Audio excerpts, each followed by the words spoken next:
નમસ્કાર વિદ્યાર્થી મિત્રો, ધોરણ 6 વિષય ઇંગ્લિશ એમાં આપણે સૌથી પહેલાં એક્ટિવિટીઝ 1 કાવ્ય. તો કાવ્ય આપણે જોઈ ગયા છીએ, એટલે કાવ્યનું ભાષાંતર કરાવ્યું હતું, શબ્દાર્થ પણ લખાયા હતા અને પ્રશ્નોના જવાબ પણ થઈ ગયા છે. હવે આગળનું જે છે એ એક્ટિવિટીઝ 4 છે. તો એક્ટિવિટી 4માં સ્ટોરી છે. સ્ટોરી એટલે વાર્તા. એ વાર્તા શેની છે? એટલે બિરજુ ધ બ્રેવ એટલે બહાદુર બિરજુની વાર્તા છે. તો હવે આગળ આપણે આમાં જોઈએ. પહેલો ફકરો છે, there was a small village in the mountains. The name of the village was Surajpur. There was a big forest all around Surajpur. People in Surajpur wear happy. They worked hard and grew good crops. Birju, a young man, also lived in Surajpur. He was tall and handsome. He was wealthy too, but he was not brave. He was afraid of even a mouse. He never went out at night. The children teased him Birju the coward. તો વિદ્યાર્થી મિત્રો, જ્યારે પણ તમે video જુઓ તો સૌથી પહેલાં તમે એકવાર ઇંગ્લિશમાં વાંચજો જરૂર. હવે આનું ભાષાંતર કરાવું છું. There was a small village in the mountain. Small village એટલે નાનો ગામડું, એટલે નાનકડું ગામડું, અને માઉન્ટેન એટલે પહાડોમાં. There was a small village in the mountain એટલે પહાડોમાં એક નાનું ગામડું હતું. The name of the village was Surajpur. ગામનું નામ સુરજપુર હતું. There was a big forest. Big forest એટલે મોટું જંગલ. ઓલ અરાઉન્ડ એટલે આસપાસ. સુરજપુર એટલે સુરજપુરની ચારે બાજુ મોટું જંગલ હતું. People in Surajpur very happy. People એટલે લોકો, હેપી એટલે ખુશ, એટલે સુરજપુરના જે લોકો હતા એ ખૂબ જ સુખી હતા.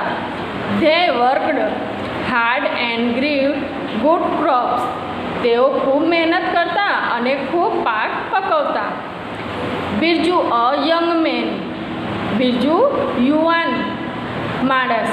આલ્સો લિવ્ડ ઇન સુરજપુર એટલે બિરજુ એક યુવાન પણ સુરજપુરમાં રહેતો હતો. He was tall. ટોલ એટલે ઊંચો. એન્ડ હેન્ડસમ એટલે દેખાવડો. એટલે he was tall and handsome એટલે તે ઊંચો અને દેખાવડો હતો.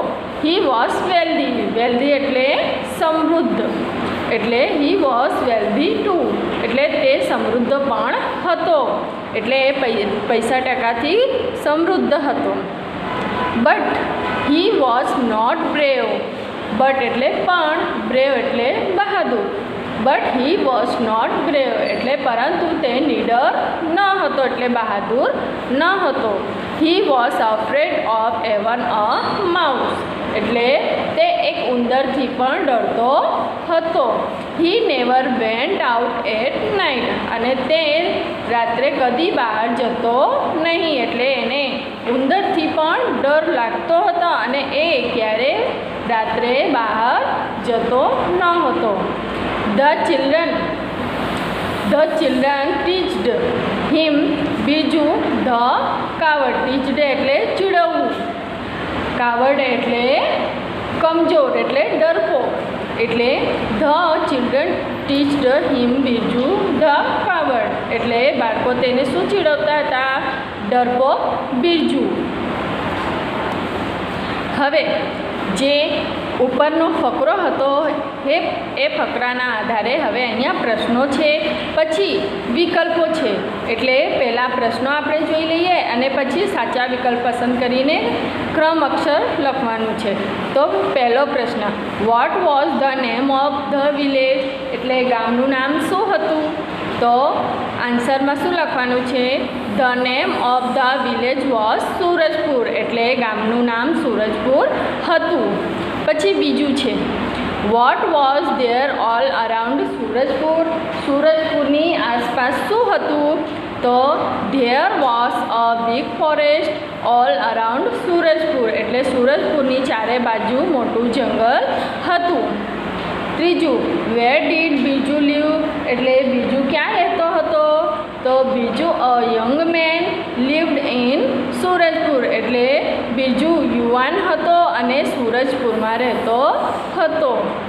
ચોથું, વોટ ડીડ ચિલ્ડ્રન કોલ બીજુ બાળકો બીજુને શું કહેતા હતા? તો ચિલ્ડ્રન કોલ્ડ બીજુ ધ કાવર્ડ એટલે જે બાળકો છે એ બાળકો બીજુને ડરપોક બીજુ કહેતા હતા. હવે વિકલ્પો જોઈએ આપણે. પહેલું છે where was the small village એટલે નાનું ગામડું ક્યાં હતું? તો A on the sea shore, B in the mountains, C on the river bank, D in the desert. તો આન્સરમાં શું આવશે? ઇન ધ માઉન્ટેન એટલે નાનું ગામડું ક્યાં હતું? પહાડોમાં હતું. તો આન્સરમાં બી આવશે અને કોષ્ટકમાં પણ બી લખવાનું રહેશે. હવે બીજું છે who was tall and handsome એટલે કોણ ઊંચો અને દેખાવડો હતો? તો એ બિરજુ. તો આન્સરમાં એ લખવાનું છે. પછી ત્રીજું છે બિરજુ વોઝ અફ્રેડ ઓફ એવન એ એટલે બીજુ કોનાથી ડરતો હતો? તો એ કેટ, બી ડોગ, સી કોકરેચ અને ડી માઉસ. તો આન્સરમાં ડી આવશે. પછી પાંચમું છે people in Surajpur wear happy because એટલે સુરજપુરના લોકો સુખી હતા કારણ કે? તો આન્સરમાં આવશે they worked hard and grieve good crops એટલે તેઓ ખૂબ મહેનત કરતા અને ખૂબ પાક પકવતા હતા. એટલે આન્સરમાં સી આવશે. તો અહીંયા કૌંસમાં પણ સી લખવાનું છે. પછી છઠ્ઠું છે બિરજુ વોઝ એટલે બિરજુ હતો. તો એ બ્રેવ, બી કાવર્ડ, સી ઇલ અને ડી ફેટ. તો આન્સરમાં શું આવશે? બિરજુ શું હતો? કાવર્ડ એટલે બિરજુ ડરપોક હતો. તો આન્સરમાં બી લખવાનું. અહીંયા કૌંસમાં પણ બી લખવાનું રહેશે. હવે પહેલા ફકરામાં આપણે ફકરાનું ભાષાંતર જોઈ ગયા છે. પછી એના લગતા જે પ્રશ્નો છે પ્રશ્નોના જવાબ અને વિકલ્પો જોઈ ગયા છે. તો હવે બીજો ફકરો છે once the village sarpanch received a note from some dacoits. We are coming to your village tonight. Keep all your money and ornament ready. The sarpanch called the villagers. He showed them the note. Some villagers wanted to attack the dacoits. Some others said, "We shall trap them." Birju was also there. He stood up and told the serpent, "Sir, don't worry about the dacoit. I will teach them a lesson." Once the village sarpanch received a note from some dacoit. સરપંચ એટલે જે ગામનો સરપંચ હોય એ. ડેકોઇટ એટલે ધાડ પાડવો, ડાકુઓ. તો એક વખત ગામના સરપંચને કેટલાક ધાડ પાડવો તરફથી એક ચિઠ્ઠી મળી. નોટ એટલે ચિઠ્ઠી. We are coming to your village tonight. Tonight એટલે આજે રાત્રે. એટલે અમે આજે રાત્રે તમારા ગામમાં આવીએ છીએ. કીપ ઓલ યોર મની એટલે પૈસા, એન્ડ ઓર્નામેન્ટ રેડી. ઓર્નામેન્ટ એટલે ઘરેણાં, રેડી એટલે તૈયાર. એટલે તમારા બધા નાણાં એટલે જે નોટો હોય છે ચલણી નોટો, પૈસા એ એટલે તમારા બધા નાણાં અને ઘરેણાં તૈયાર રાખજો. The sarpanch called the villagers. Villagers એટલે ગામના જે બધા લોકો હોય છે એ એટલે ગામના લોકો. તો the sarpanch called the villagers એટલે સરપંચે ગામના લોકોને બોલાવ્યો. હી સાઉન્ડ ધેમ ધ નોટ અને પછી તેમણે શું કર્યું? એ ચિઠ્ઠી બધા ગામના લોકોને બતાવી. એટલે તેમને તે ચિઠ્ઠી બતાવી. સમ વિલેજર્સ એટલે કેટલાક ગામના લોકો. વોન્ટેડ ટુ અટેક એટલે હુમલો. ધ ડેકોઇટ એટલે કેટલાક ગામના લોકો ધાડ પાડવો પર હુમલો કરવા ઈચ્છતા હતા. સમ અધર સેડ અને કેટલાક કહેતા હતા વી શેલ ટ્રેપ ધેમ એટલે કે આપણે તેઓને ફસાવીશું. ટ્રેપ એટલે ફસાવવું. Birju was also, Birju was also there એટલે બિરજુ પણ ત્યાં હતો. He stood up and told the sarpanch, stood up એટલે ઊભો રહેવું, એટલે તે ઊભો થયો અને સરપંચને કહ્યું, સર એટલે સાહેબ, don't worry about the dacoit, don't worry એટલે ચિંતા ના કરવી. Sir don't worry about the dacoit એટલે સાહેબ ધાડ પાડવાની ચિંતા કરશો નહીં. I will teach them a lesson એટલે હું તેઓને બોધપાઠ શીખવીશ. લેસન એટલે બોધપાઠ શીખવી, ટીચ એટલે શીખવવું, લેસન એટલે બોધપાઠ. તો હવે જે આ બીજો ફકરો છે એ બીજા ફકરાના આધારે આપણે પ્રશ્નોના જવાબ જોઈ લઈએ.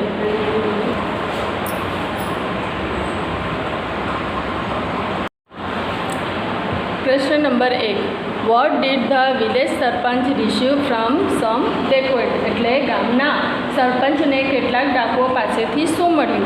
તો the village sarpanch received a note from some dacoit એટલે ગામના સરપંચને કેટલાક ધાડ પાડવો તરફથી એક ચિઠ્ઠી મળી. પછી બીજું છે what did the dacoit ask the villagers to keep ready એટલે ડાકુઓએ ગામના લોકોને શું તૈયાર રાખવા માટે કહ્યું?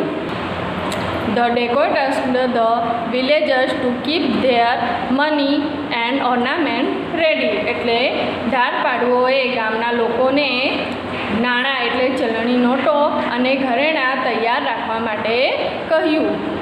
હવે ત્રીજું છે what did some villagers want એટલે કેટલાક ગ્રામજનો શું ઈચ્છતા હતા? તો some villagers wanted to attack the dacoit એટલે કેટલાક ગામ લોકો ઈચ્છતા હતા કે આપણે એમને ફસાવશું. હવે વિકલ્પો. તો સાચા વિકલ્પો પસંદ કરી પ્રશ્નોના ઉત્તરનો ક્રમ અક્ષર કૌંસમાં લખો. પહેલું છે હુ કોલ્ડ ધ વિલેજર્સ એટલે ગામના લોકોએ, હુ કોલ્ડ ધ વિલેજર્સ એટલે ગામના લોકોને કોણે બોલાવ્યું? તો A the sarpanch, B the dacoit, C Birju અને ડી સમ વિલેજર્સ એટલે ગામના લોકોને કોણે બોલાવ્યું હતું? તો સરપંચે બોલાવ્યું હતું. તો આન્સરમાં એ આવશે ધ સરપંચ અને કૌંસમાં પણ એ લખવાનું રહેશે. પછી બીજું છે what did some others villagers want એટલે ગામના કેટલાક ગ્રામજનો હતા એ શું ઈચ્છતા હતા? તો આન્સરમાં to kill the dacoits, B to trap the dacoit, C to give money to the dacoit અને D to give ornament to the dacoit. તો બી આવશે આન્સરમાં ટુ ટ્રેપ ધ ડેકોઇટ એટલે ગામના કેટલાક લોકો ઈચ્છતા હતા કે આપણે એમને ફસાવીશું. પછી ત્રીજું છે વોટ ડીડ બિરજુ વોન્ટ એટલે બિરજુ શું ઈચ્છતો હતો? તો A to teach a lesson to the dacoit, B to fight with the dacoit, C to inform the police, D to give his wealth to the dacoit. તો આન્સરમાં એ આવશે to teach a lesson to the dacoit એટલે બીજું શું ઈચ્છતો હતો? કે ડેકોઇટ એટલે ધાડ પાડવોને બોધપાઠ શીખવીશું. તો વિદ્યાર્થી મિત્રો, જે આજે યુનિટ 3માં ફાઉટ એન્ડ વોનમાં જે સ્ટોરી હતી અ બ્રેવ બિરજુ એટલે બહાદુર બિરજુની જે વાર્તા હતી એમાં પહેલો ફકરો અને બીજો ફકરો વિડીયોમાં તમે લોકો બરાબર જોઈ લેજો, સમજજો અને પછી પહેલા ફકરાના જે પ્રશ્નોના જવાબ છે, વિકલ્પો છે અને બીજા ફકરાના પ્રશ્નોના જવાબ અને વિકલ્પો છે એ તમને તમારા ચોપડામાં લખવાનું રહેશે.